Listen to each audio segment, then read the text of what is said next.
Hi, my name is Eric Swanson, and for the last 9 years I've worked with Leadership Network as a director of externally focused church ministry, and more recently with Missional Renaissance, and the latest thing I've been doing is with what we call Global Connections Leadership Community. Before that, I worked 25 years with Campus Crusade for Christ in the student ministry. And as you probably know, Campus Crusade for Christ is very evangelistic and very much about discipleship and the Great Commission, and loved my time on staff, and it was a great experience. One thing I do differently, though, if I knew then what I know now, as a 24, 25-year-old coming on staff, is I would share the gospel probably a little bit differently. And here's what I mean by that. Tim Keller says that every worldview has to explain two things. One is what's wrong with the world, and secondly, how does what you believe propose to fix it? And the story that I grew up with, the gospel that was shared with me as a freshman at the university, was that the problem with the world was sin, and that Jesus died for sin. So the problem was that man was sinful and separated from God, but the solution was that Jesus died for sin, and it was through reconciling people with God, and the more people that are reconciled, then eventually society gets fixed.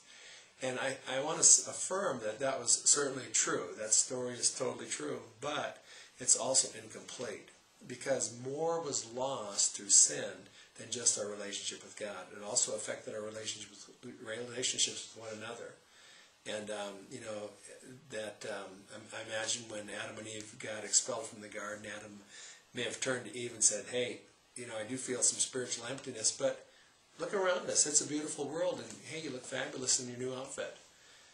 And, imagine the day when they found out that one of their boys was dead and the other one was a murderer. I think that was the day when cussing was invented, and that, oh man, sin is way, way bigger than we thought. And sin even had an effect on the world that we live in. Do you remember the passage says that no longer is the earth going to bring forth its fruit, but you're going to have to labor for it. And I think that's expressed in Romans 8, where it talks about all creation groaning, awaiting the redemption to be revealed.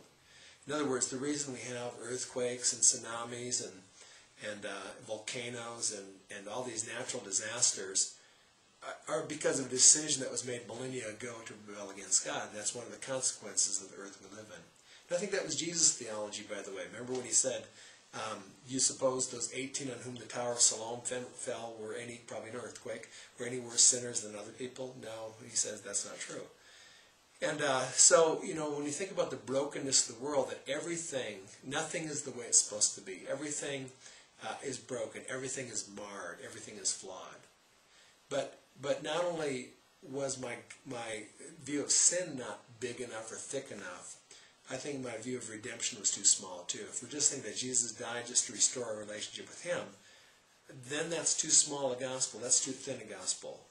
And because the Scripture says in Colossians 1:19 that Christ, through His bodily death on the cross, reconciled all things to Himself, whether things in heaven or things on earth, whether things visible or things invisible. And so everything that was lost in the fall was redeemed at the cross, and one day will be restored in the restoration.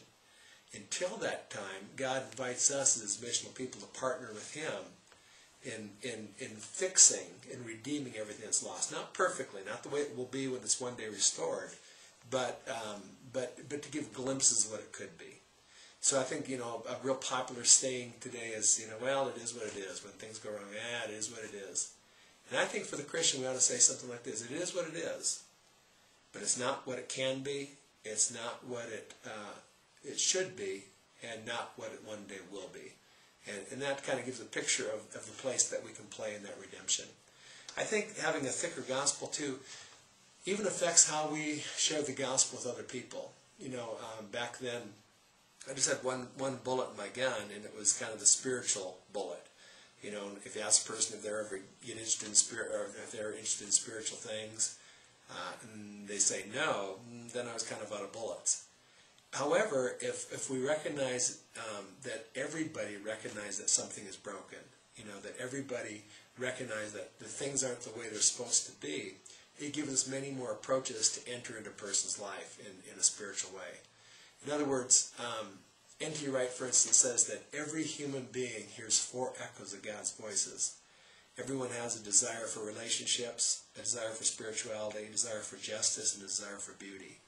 And when we enter into those areas, then we can just, when we talk to people, some people want to be about saving souls, others about saving people, other people about saving the planet, but they all recognize something that's broken. And we, so now, they may not have a spiritual need at the moment, but they will recognize a justice issue or even an environmental issue. And so if that's true, that gives us another opportunity to enter into their life. And we can connect their story with God's story. And that's what the gospel is, this good news. That's what I would do over. Okay, now I'm going to have a little cup of coffee. By the way, this is a regular sized cup of coffee. And I'm a giant.